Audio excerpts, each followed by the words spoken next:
I'm Madhusudhan, working as associate professor in NIT Suvidha. My student is Suvidha. We are all working in authentication schemes, development of authentication schemes. So our paper title is an enhanced secure authentication scheme with user anonymity in mobile cloud computing. So people are coming with different authentication schemes or authentication protocols. So what we find is some of the schemes are vulnerable to several attacks, and some schemes are not efficient. So we studied several authentication schemes. One of the schemes is Lee et al.'s scheme. So we identified several weaknesses in Lee et al.'s scheme. So it is vulnerable to replay attack, no perfect forward secrecy, vulnerable to impersonation attack, vulnerable to man-in-the-middle attack, no local password verification. So in order to remove these weaknesses, so first of all we cryptanalyzed the thing, how it is vulnerable to replay attack. So mathematically we proved. Similarly, how it does not provide perfect forward secrecy. So vulnerable to impersonation attack, vulnerable to man-in-the-middle attack, no local password verification. So we proposed a scheme to eliminate those weaknesses. So every password authentication scheme has 4 phases: registration phase, login phase, authentication phase, and password change phase.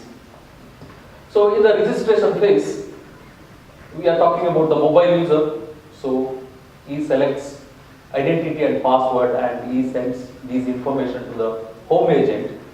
So home agent computes all this information and he sends the smart card with these parameters to the mobile user. So mobile user computes this thing and sends M1 to the foreign agent. So again, foreign agent computes M2 and he sends it to home agent. Home agent again computes and verifies. He sends M3 to foreign agent. So foreign agent again he does the verification.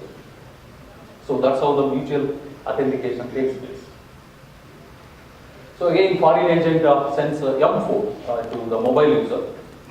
Mobile user computes all these values and he generates a session key, that is SK. So again, mobile user computes M5 and sends it to the foreign agent. So mobile user again computes the session key. Both the session keys would be similar. So password change phase, how we changes the password. So this is the procedure that is used. So after that we analyzed our proposed scheme.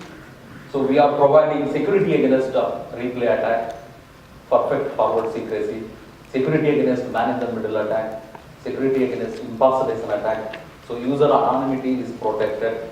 There is a local password verification. So this is how we proved our security. Security against replay attack, it provides perfect forward secrecy. Security against man-in-the-middle attack. Security against impersonation attack.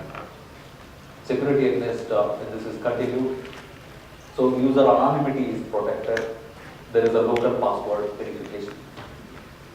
And also we performed a comparison, computation cost of the proposal scheme with another scheme called Panmu et al. Scheme and Lee et al. Scheme. And our proposal scheme reduces the requirement of operations. So in the conclusion, our proposal scheme is efficient and it is more robust compared to the previous scheme, and it is practically implementable. So this is, with this I conclude. So if you have any questions.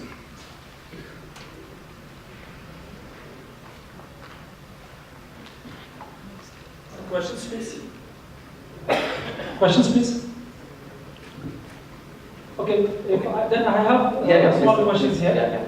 While you are personalizing the scheme, where the smart card is being thrown from the foreign agent to the end user, can you show me that slide, please? This prior. Yeah. So in case if the smart card is going back to that. So first question is, how the smart card movements is taking place from the home agent to the mobile user? And how that smart card is getting enabled in the mobile computing device? That's the supplement part of it. If you can answer that, then I have a supplement more questions on that. Yeah. So electronically we are transferring the smart card information. You are transferring electronically. Yeah. So what is the channel in which you are transferring that? Because because couple of work which I had in this area where because this is a typical noise which is moving from this home agent to the mobile user, and if there is any change or malicious activity can happen here, you are typically breaking the entire scheme at the very node itself. Yeah, that's correct, sir. Actually, here there is a attack called smart card loss attack. Okay. There is a possibility. Yeah. So here we are taking care of that, sir. In the smart card itself, what are the values we are storing? Even though if the attacker gets the smart card, you should not be able to get the password or the ID. So that is the. Okay, but you are saying smart card says only the electronic information goes to the smart card.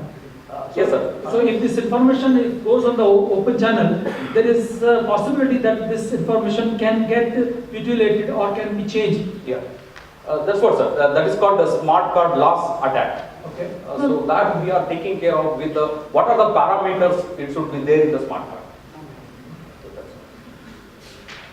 And then there is how many hops you are having from the mobile user to the foreign agent and then back to the mobile user? Number of hops? Yes.